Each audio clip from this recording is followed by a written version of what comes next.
Welcome, everybody. So the recording just went on. I asked for that because there's always some good information that comes out of this, and often the questions that come out afterwards are very helpful, and there might be other students who need to see it. So I hope you'll accept the recording and stick around. I got a couple more requests. I'm going to put this in the chat. Since I don't know all of you, it'd be nice if you'd tell me a little bit about yourself. So could you tell me what year you are and what's your favorite math topic so that I can sort of target what I say accordingly? Do you want them to raise their hand or put it in the chat? Put in the chat, please. Yeah, I just sent that in the chat to everybody. And then if you would you turn on your cameras if it's possible? I know some people can't do that, so no problem if you can't. But if you can, I like to think of it as a conversation with human beings. Thank you. That's great. I love to see who I'm talking to. And if I make a joke, maybe you'll laugh. I don't know. Okay, so I'm going to go ahead and share my screen. And I got a few slides prepared too, but at any time, feel free to interrupt me with questions, and we have plenty of time. But there's a lot to talk about, actually. Going to grad school is an interesting, fascinating, and challenging thing to take on. And I consider it one of the best times in my life. The first picture is here. This is what graduate school looks like when I remember it. So I took this picture in the lounge one day in the math department before COVID. And I thought the students were just having a great time together, right? There's a camaraderie of being in grad school that is hard to beat. But it's not always quite so smiley faces and happiness. There's a lot of hard work in it too. But I just thought I'd put a human perspective on it. Do you know any of these people? Do you recognize any of them? Some of them might be your... Oh, Kevin was my TA. Awesome, yeah. Kevin might be working with me. He's working on a research project I'm really excited about. All right, so what are you thinking about when you're thinking about grad school? I know there's a lot of questions that probably come to mind. So some of these are built on what Sarah Gardner said, and then I started adding more to them too. So why should I consider going to grad school in math or some other related field? And what is the difference between the master's degree and the PhD? And do you have any tips for anyone who's going in those career directions? I've got a lot of tips, actually. And then how do you choose where to apply? And what's the process like? And what advice do you have about the whole recommendation letter system? So let me try to address those questions for you. That's what I'm hoping to do here with this time. And then I want to open it up to questions from you too. So why should you consider going to graduate school? In addition to the fact that it does look like fun. But maybe more important is there are a lot of career opportunities for people with an undergrad math degree, for sure. And then some doors are opened up by a master's degree and some other doors are opened up with a PhD program. But when I'm thinking about what does an advanced degree in mathematics get you, it'll get you a good job in a lot of different places. I know plenty of people who are in software development, finance, they work at the national labs. They work at the National Security Agency, that's in charge of cyberspace stuff. They work in education, they work in math research. And I put a link here. Oh, actually, Ryan, can you send out the file that I sent? I have my slides available so everybody can have the copy of these slides. And yeah, we'll send it out after class. Okay, sure. That link is clickable. So the AMS careers info is a great place to look if you're thinking about what to do with a math degree. And then I always find these job ranking lists kind of interesting. Mathematicians often appear at the top of the list. In case you didn't know that, actuaries sometimes beat us, but that's kind of the same thing if you ask me. So today when I looked at US News rankings, best jobs, they put mathematician as number 6 of business jobs. And well, why is that? Well, the salaries are reasonable. 75, oh, I don't know why my dollar sign ended up on the wrong side there. $75,000 to $150,000 a year is about what an average mathematician makes according to their model. They have a distribution on there. One of the things that I really like about being a mathematician is it's a physically safe job. I don't have to worry about making sure that I'm not inhaling bad chemicals or falling off of bridges or all kinds of things. But it is very mentally challenging, keeps me awake at night sometimes. I'm so excited about the problems I'm working on. And it can have an impact on the community. It can have a very positive impact on the community if you're careful with your mathematics. And how do you do that? Well, maybe you're trying to optimize some function for a small company that's going to be the difference between make or break for their company.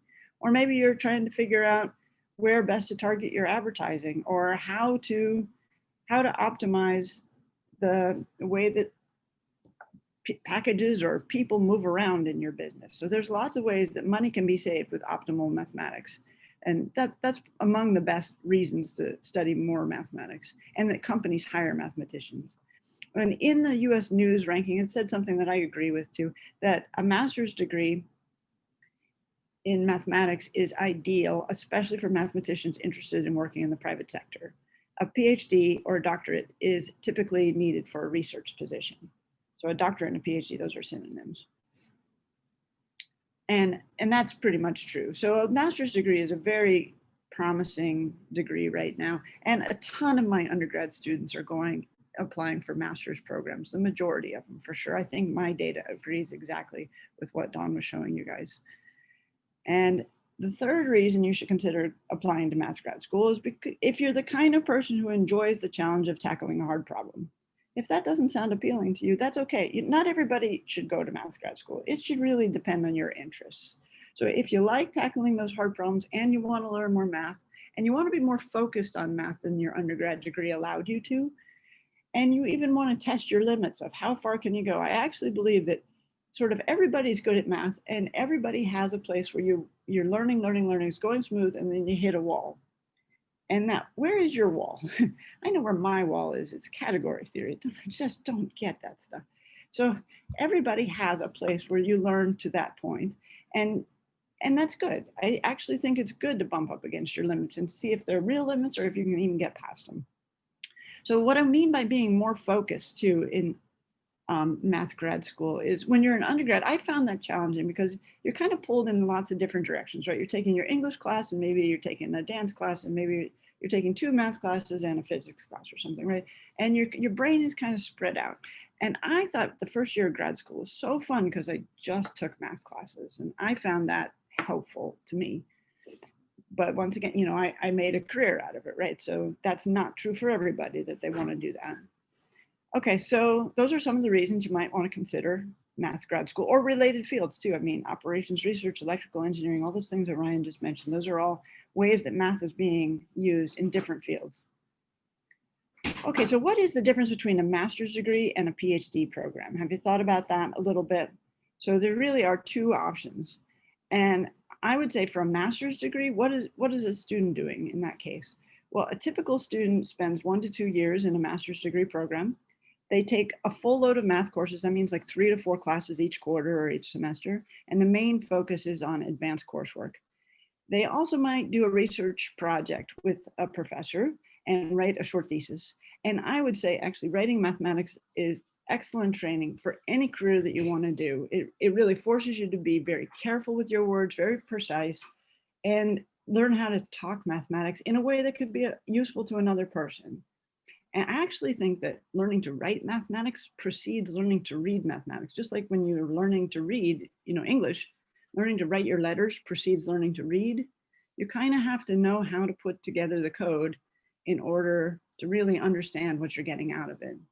So writing a thesis is a great option if you have the chance to do it. And I highly recommend you take the chance if you can. And then what about PhD students? What are they doing? So PhD means Doctor of Philosophy, just in case that wasn't clear. It usually takes 4 to 6 years for them to graduate. So it's a much bigger commitment. They also take a full load of courses, but usually only for their first year or 2. And then, so they do the exact same coursework, or maybe an even more advanced coursework than the master's students. So it's pretty challenging, but then really their focus is to write a PhD thesis, and that's a much bigger document. And that requires them to do original research in some field. And they have to have an advisor who is sort of coaxing them through that. I kind of think of the advisor as like a free consultant for their little math company, and they're making theorems. Or they might not be making theorems, actually. Some areas of applied math, when you go to publish a paper in applied math, it's not based on theorems, it's based on something else. It's based on data sets and what you can analyze out of it. Or in terms of fluid mechanics, it might be about finding a better model for fluid flow. So it's not just about theorems, but it is about publishability. So what what is the basic minimum to get a math PhD is that you have to create some mathematics that is original, never been studied before anywhere in the whole world, and is about at the level of writing a publishable paper. And your advisor helps you to figure out exactly where that bar is. So that's a critical role, the PhD advisor, but you might not just work with your advisor. You also might work with other students. You might work with postdocs. You might work with other researchers around the world. Believe it or not, I literally have collaborators in almost every time zone, it feels like sometimes.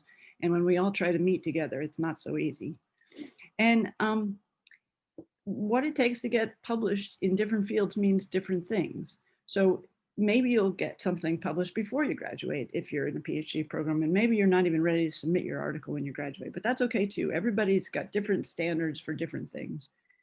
I've got one more point to make about the difference between master's and PhD students that really is important too. It's about the funding. So PhD students are typically funded by TA positions. You know, those TAs for your calculus class and so on. So they're getting a salary, and they also get their tuition waived, and they get health insurance. And, you know, so they're making a living wage, and that's nice because then they're not taking out loans and such.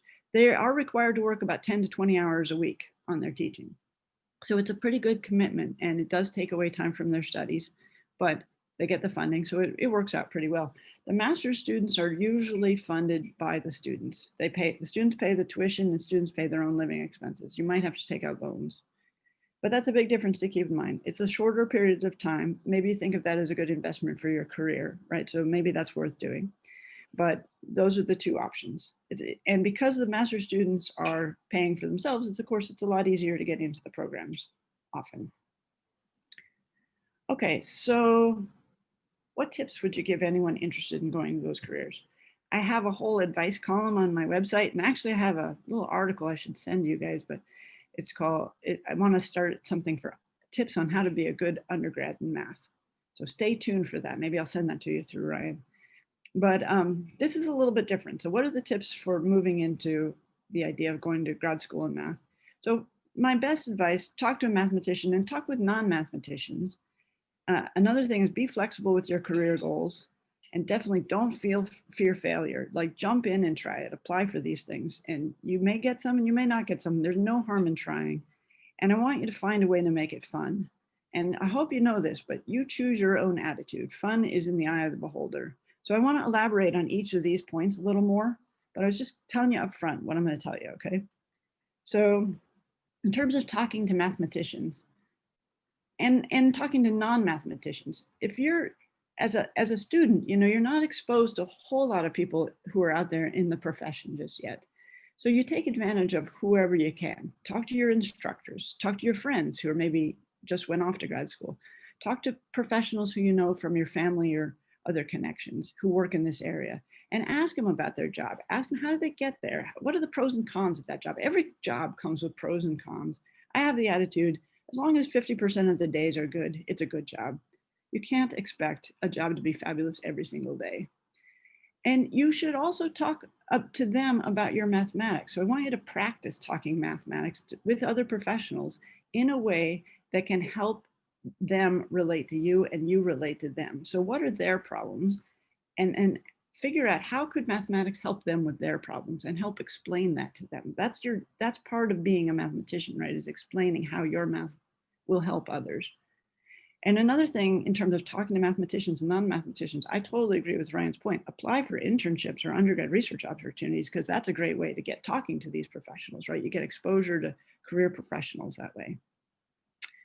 Okay, so now what about the point of be flexible with your career goals? These are just generic pieces of advice for any career, really. But be flexible is so important in our world right now. Our world is rapidly changing, and it's very complex. And you have to be willing and able to jump into the new task that's in front of you.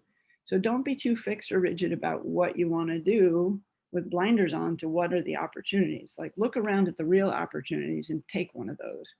So one of the nice things about math, and like Dawn said, it's a foundational toolbox, right, that can be applied in lots and lots of different ways. So just be on the lookout all the time for the new possibilities. And then the most important one maybe is don't feel failure. A lot of people are held back by their own fears. They're afraid of applying because they're afraid to be rejected. They're afraid to give it a try, right? Or afraid of testing because they might fail. And I would say to that, just try to tamper those feelings down. You are capable of learning deep mathematics, given the time and the effort and the support that you need. Everybody is capable of learning mathematics. It is not beyond possibility. So you could go to grad school, you can do a good job in grad school, and you can get the support that you need, but you will be tested. And if you fail, when you fail, that's okay. You have to pat yourself on the back and say, thank you for trying. And if you fail, one of the nice things about that is you will get the feedback that you need to learn and grow. So feedback is good. Failure is actually good learning experiences if you can take it the right way. All right. So I'm going to come back to the have fun part at the end. I thought that was a good one to end on. So let me go on to how do you choose where to apply? Well, I just said, talk to your instructors, talk to your professors, talk to any mentors that you have. And you want to talk to the ones who know your mathematical strengths about where to apply, because they're the ones who are going to help you find what's a reach school versus what's a sure bet school. You know, you probably don't want to apply to 100 different schools, right? They are about $80 a piece for each application, though there is funding available these days for people who are on financial aid. It's pretty easy to get. But you don't want to apply to 100 places. You want to apply to about 5 to 10 places. And talk to your friends who've gone to grad school. Right? Are they happy there? Are they learning good stuff? What's the culture like? What's the research environment? If you can, go visit them, be on campus there, see what they're doing, go to a class even. And ask the questions, does the school have the topics that you're most interested in, right? And you can research that online, that's for sure. And you can ask people, that's another good way to find out. A good question to ask is, where do the students get jobs after they go to this program? Right? You need to know that you're investing your time and your money into a program that's going to get you where you want to go in terms of career goals. So that's good to ask. And they should have some information about where students go. And what is the graduation rate? You know, I just read a sort of sad fact, actually, that across the country, people in PhD programs don't finish within 6 years, 50% of the time. So I don't know exactly what that means. Our attrition rate is much, much lower than that. We graduate about 80% of our students, but not everybody who starts a PhD program or even a master's program finishes. That's a reality that you have to keep in mind. And you want to know the school that you're going to, what is their success rate, and compare it to that 50% benchmark. And I've got one more warning. This is a real pet peeve of mine, because often students come plop themselves down in the chair next to me in my office and say they want to go to the #1 rated school on US News and World Reports, and they're not going to go anywhere else. Or they're going to at least go to the top 10. They don't want to go anywhere else. They don't even want to apply anywhere else. And they say, but your grades, you've got a 3.2 GPA, you won't get into those schools. And they don't care. Tell me that's where they're going to apply anyway. And I have to talk them out of that mindset, because not everybody can go to those top 10, but even more important, those top 10 schools are not necessarily top 10 for the individual I'm talking to. Those US News and World Reports rankings are based on voluntary data, and they're based on certain criteria where you can look up the weighting system, but you know, that weighting system may or may not apply to you. You're going to be the best judge of what's right for you. And the way that you figure out what school is right for you is to go visit.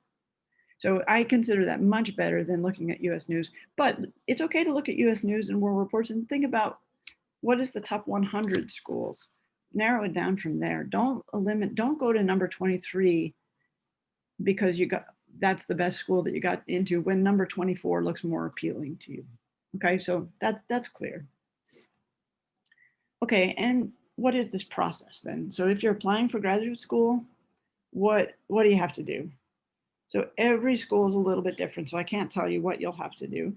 But like Ryan said, you check on their admissions website. Every single school has an admissions website these days. Be sure to check the deadlines for when your application is due. You want to start thinking about grad school as far in advance as possible. So I'd like to say like a year in advance, but okay, that might not be realistic, but at least a few months in advance. You don't want to apply for grad school if you just thought of it last week and the deadline is next week. That's you gotta take some time to think about this. So I'm really glad to see in the chat here that a bunch of you are first and second years. This is great. This is the right time to talk about this. Even if you're a junior, right time. But if you're a senior right now, I would definitely recommend stick it out and apply next year after you've thought about it. Okay, great. And then they're going to ask you for your transcript. They care. Grad schools care about grades. Now, often jobs, people, they don't care about your grades so much, but grad schools do care. We think of grades as important. So, it's worth the extra time to get in that last homework assignment that you just don't feel like doing. Turn it in, turn something in. And then you're going to have to write some essays. They're always different. So read them carefully and write what you like. Don't say on there, I just want to go to math grad school because it's so beautiful and I love it. People say that all the time, and that's just not enough. What they want is concrete information about what is your career trajectory? Why do you want to go to grad school? Why did you pick the particular topics that you're interested in? Maybe you were motivated by a class or something that you read, but be concrete with those essays. And then letters of recommendation. This is a perfect time for you to think about this as sophomores or juniors. So you do need to cultivate your mentors to some extent. So Ryan's right, talk to your professors, go to office hours. Did you know that professors are humans too? I did not know that when I was your age. Honestly, I'd hyperventilate when I went into their office and I just couldn't get my words out and it was awful. But you get over that. And if they're patient, 5 minutes later, you can breathe again and, start a conversation. And it is better if they know you. Otherwise, the letter says, so-and-so was ranked number 17 out of 33 in my class, and they did very well on the homework. That's kind of a short letter. But if they know you, they can say, so-and-so was ranked number 23 out of the class, and they turned in extra good solutions, and they talked to me a lot about mathematics, and I have the feeling that they are really going to be appropriate for graduate school. It's a whole different kind of thing in the letter if they know you. And who should you ask? Like, don't ask somebody that you got a low grade from, right? Just because you chatted with them the most. You actually do need to talk to the ones where you're doing well in the class. So think about the ones where you did the best in the class and have the best relationship. You have to balance those two. The applications are also going to ask you for GRE scores. And this year, GREs were canceled because of COVID. So that's a little unusual, but I'm assuming that GREs are going to come back, and you should be aware of the GRE deadlines about a year in advance of your application, because you actually register several months in advance before you take them, and you have to take them and get them graded before you apply. So keep those deadlines in mind. Also, they fill up, they only have so many slots in your particular area. So in Seattle, they might only have, I don't know how many hundred, but there are some number of slots and they fill up, and otherwise you might have to drive to Tacoma or something further away to get in to a particular registration. Okay, so keep that in mind. And then check if you need the GRE subject test in math or in a different field if you're applying in a different field. If you do need the subject test, I know you're probably all done really well in your math classes, right? That's how you got to be a math major, but the memories kind of slip away after a while. So while you may know a topic, it would really help if you review for the test. Just like you probably did for SATs, you prepared a little bit, you got to do that again for GREs. And I would say it's a good investment, actually, especially if you're applying for a PhD program. If you want to be a TA someplace, the math that you're going to be teaching is the math that's on the GRE subject test. It's linear algebra, it's calculus, it's differential equations for the majority of it. Little review goes a long way on those subject tests. And people do seem to care about the score that you get. So it's a good investment. Okay. What advice do I have for asking for letters? So ask the mentors who know you best. That's what we just said. But also the more recent connections, the sort of more advanced math classes are probably better than the ones that are sort of stale. If you go back to your calculus professor when you're a senior, it's kind of gotten a little bit long since you talked to them, probably. So talk to the more recent ones too, and definitely cultivate your mentors, right? If you got a really good grade in the class, stay connected with that person. Ask them after the class, what's another class that I could take that would be beneficial? in general, people's office doors or their email is open to former students, and all of our faculty are quite supportive on these things. You know, if we get back to school in the fall the way we are hoping to, go and introduce yourself to the faculty you've only had online so they know what your face looks like even. And I'm going to comment on this. There's a little bit of a cultural difference since we have so many international students. Here at the University of Washington, I'm not allowed to accept big gifts, and I always feel very uncomfortable actually if somebody gives me sort of a bigger gift, especially when it comes with a request for a recommendation letter. It kind of feels like somebody might be doing something that's not quite morally right to me if I take the gift. And so no gifts are necessary. It's part of my job to write letters for a recommendation for students. And that's true for everybody here. You know, we don't have to do it. But it is part of the job. We all write recommendation letters for good students who we know. And you don't have to be excessively complimentary. It's fine to say I enjoyed the class, but you know, just keep it to a reasonable amount. And definitely the most important part is don't fear asking for a letter. You know, faculty understand. They've all been through it. They know you need letters to apply. They might have conditions on it. You know, you might have to put the information in a particular format for them. They might say that I can't write letters of recommendation for all 20 schools that you're applying for. Maybe they'll limit you to some number, but don't fear asking, and they'll just tell you their process, okay? And work with it. You got to work with it. But make sure you do it in advance, right? Don't wait till last minute. And definitely don't wait to the last minute. Did I forget to put that on there? I thought I had someplace actually 2 months in advance. I think you did in the beginning, but just it's a good reminder for students, right? Absolutely, 2 months in advance, please, because sometimes I actually write 100 letters of recommendation for students. It's a lot, and I have to figure out a whole process for it. So if I don't know in advance, you don't get put in the process. So yeah, 2 months in advance, please. And then, okay, I'm getting towards the end here. Thanks for your patience on all this. So I did say on there, you should find a way to make it fun.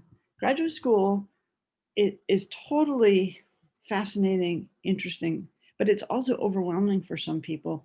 And I think that's because they're focusing on the hard parts instead of focusing on the fun. So you have to choose your attitude. And what would make it fun for you? You need to create that atmosphere there. And you have the ability to create that atmosphere. So you could organize a study group, right? I always think math is more fun to do it with people than without. I will never write a single author paper again. I decided that when I got tenure, because I just like to do math with people better. And you can't do it all alone though. I spend a lot of time in a room all by myself thinking for myself, but I like to have somebody to bounce ideas off, especially when I'm stuck. Okay, another thing is, just the basic obvious, be kind, be supportive, laugh. Your reactions, your actions will be reflected back to you, right? So when you go to hang out with the other graduate students, give them what you need. And make up games and songs, whatever silly thing you can do to learn or memorize and stay focused on the mathematics that you're trying to do. I actually use flashcards, just like you're learning a foreign language when you're trying to learn algebraic geometry or something, there's a lot of vocabulary words. To me, that's fun. And another way to make it fun and not frustrating is that you need to create the time and the space to do the work for yourself. So deep thought requires really a different environment than most of us live in, right? You have to turn off the computer. You have to turn off your cell phone. You have to turn off all the things that buzz at you. You definitely have to slow down on social media a little bit because that stuff drains your energy sometimes. So create the right environment for yourself to make it fun, to make it rewarding, and to be efficient with your studies. Okay, so I'm going to finish off with this for you. Hopefully you'll get this in the slides, but this is just fun. This is my way of having fun. So here's a little cutout if you want to make a dodecahedron that says UW Math on it. Okay. And if you want to make more, there's this cool, the website, I didn't make this, the reference here, templatemaker.nl is a website you can go to and make lots of different platonic solids if you want. Okay, questions? Cool, thanks, Sarah. There's some questions in the chat. Oh, good. I think the first one is, what non-math programs do math undergraduates typically go to? Oh, good point. So computer science is probably number one, but data science, machine learning programs, like those at the moment, everybody comes to my office telling me that's what they want to do. But operations research is another really good one that you might not have thought of. In our department, statistics is a different department than math, and applied math is a different department than math. So those are options for other people. And every university is a little different how they cut up the dividing line there. Math biology is a fascinating area that's relatively young, but really growing. And they really need you as a mathematician. The biologists don't get exposed to enough math. So they need mathematicians like you. Fisheries, believe it or not, actually, I know several mathematicians who are in fisheries and environmental science. And you know what my pet project is at the moment? You'll never guess, actually. Well, maybe you would guess, but I was supposed to be teaching a topics class on it right now, which is the math and science of garbage. I'm fascinated by recycling and compost, and I've been going around taking tours of all the various facilities in town until COVID got in the way. But there's a lot of data there. There's a lot of optimization. There's a lot of chemistry. There's a lot of math, and at least there's a lot of numbers, and there's a lot of communicating numbers to the world, because part of making recycling and composting efficient is just getting the word out there. What's the right thing to do? So math is everywhere. Math is so everywhere. Just got to go look. Another question is, do you think it's a good idea to take a year off after graduating undergrad to get some experience and then maybe later go to grad school? Or is it better to just go straight to grad school if you're considering it? Yeah, Camille, that's a good question. That's a really important question. So that's entirely up to you, actually. Is it a good idea? Certainly. Is it a bad idea? Is it a good idea to go straight from undergrad to grad school? That's also a good idea. You can do it however you want on that. And people do come back after a few years, after 1 year. I actually had a PhD student who was 52 when he started, and I was 36. And I thought, oh, that's kind of interesting. That's an unusual way to do it. But he had a full career doing computer stuff, and then he just thought he wanted something different and started going back. And the way he got sort of recertified and ready to go to grad school was he started taking master's level classes at the local community college, and I think it was actually Cal State Hayward that he was going to. So it's a Cal State system. And he got up to speed and applied to grad school, and he did fabulous in grad school. And then, believe it or not, he was more mature than your average 22-year-old going in with all that extra background and experience in industry. He just brought skills with him to grad school that allowed him to finish faster. And he works at the National Security Agency now after a really good postdoc. So that's your choice. Another good way is probably to reach out to the programs you're interested in, right? Because they know what they're also looking for to see if they have a preference, right? Depending on what you're. Okay, that's a good point. I have definitely heard, like, medical school says you have to go do something in between, often undergrad and medical school, and law schools want you to have some experience, certainly. But the particular programs might be targeted to professionals in the field. But I do think in math, there's also a bias to just keep going in school. And so some schools will prefer if you stay on, but I don't think there's so much prejudice. I think it's actually, we're less prejudiced than you might think on that front.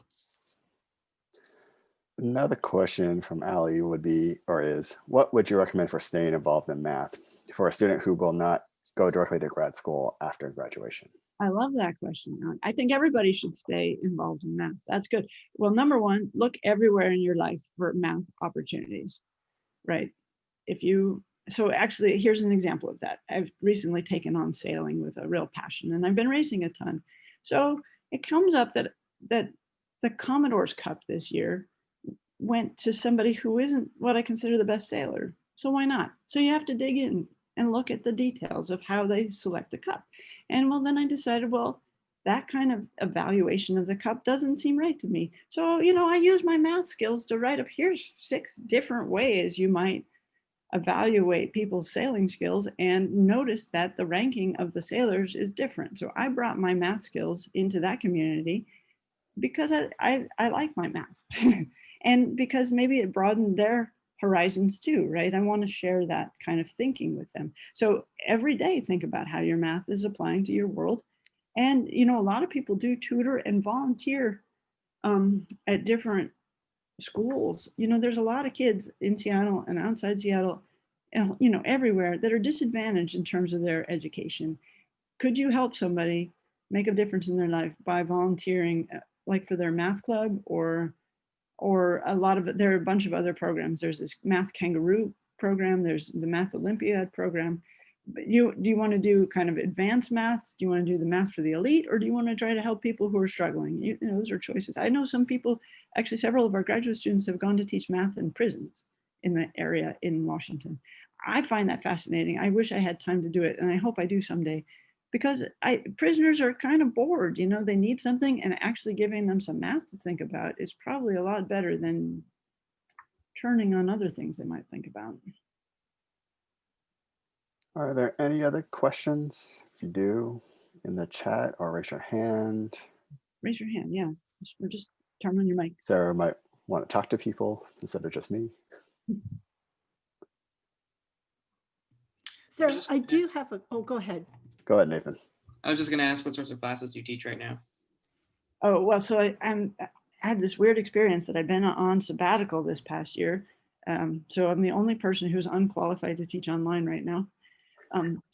But in the spring, I'm going to be teaching the combinatorics of Coxeter groups and complex reflection groups. That's a topics class, though, for graduate students.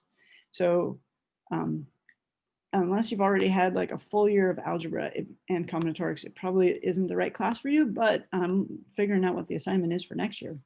I often teach the modeling class, Math 381, and I'm hoping to teach undergrad combinatorics sometime soon.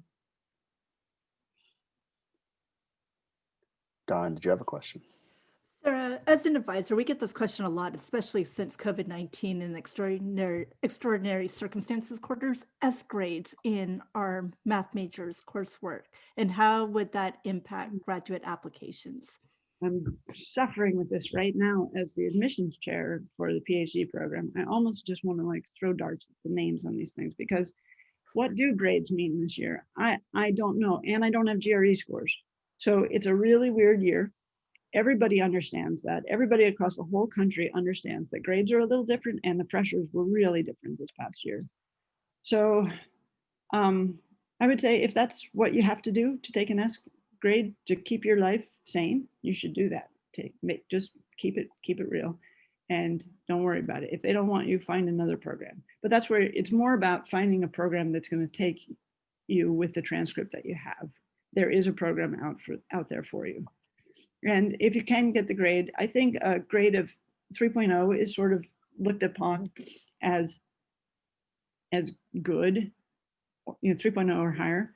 And if you're getting grades in the 2s, graduate schools are going to be more prejudiced against those. That's really sort of about the dividing line. So try and keep your grades up above 3.0 if you can. And if you can't, if you're going to get a 2.0, then maybe taking the S grade is better, actually. Going off that, would you say maybe so when you're looking at applications with respect to grades, does one bad grade kind of torpedo an application, or are you looking for like a improving trend? Yeah, that's such a good question, because there are lots of people who had a bad class, right? You might not like that professor. You might just, something didn't jive right. And that happened to me, actually, for sure. I got a bad grade, but I got one bad grade. But you can justify that in these essays that you write. And you should say that. You know, if you had something terrible can happen to you one quarter, right? You know, if a parent dies, that can be such a drain on the student, as an example. And you should say that in your application, that this quarter was bad, and give us the reason. And people will, you know, assume you're telling the truth, and they will work with that. They'll work around it. There are some actual things in the admission system that I'm just learning about.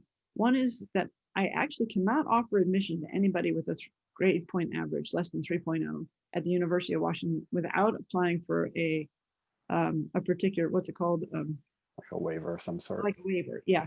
And I'm going to apply for one person, because he was in undergrad for over 10 years. The beginning of it was very bad. There's a very clear story there. He came back, and the trajectory is very clear and very high now. But if with a GPA of under 3.0, it's, you know, you have to make an argument that this person will succeed in our program, which is pretty competitive. But so grades aren't everything. And one grade is definitely not the end of everything. It is, I love to see the trajectory going up. And, you know, not everybody was born into a math family or had the opportunities to really excel like in high school. So some of our math majors, and certainly that included me, didn't really come to the major until they were a little older, right? And didn't have all the wonderful opportunities you get if you do a math circle or something. So we understand that too. And so explain your math history a little bit. When did you come to arrive at being interested in math? And that's okay. Everybody can. In fact, actually, I complained one time, I didn't know you could even be a math major, when I was in high school. So I didn't come around to it until I was a sophomore. And I thought I was just so late. And I happened to say this at lunch, and my advisor was sitting there and he said, well, I didn't figure it out. Oh, actually, somebody else said, actually, I didn't figure it out until my senior year. She was majoring in English. And then my advisor said, I didn't figure it out until my first year of grad school that he wanted to be in math. So, and he's a professor at Berkeley now. So, there are lots of different ways. You can come to math at your own time and just explain your own story. Thanks, Sarah. So we're actually running short of time.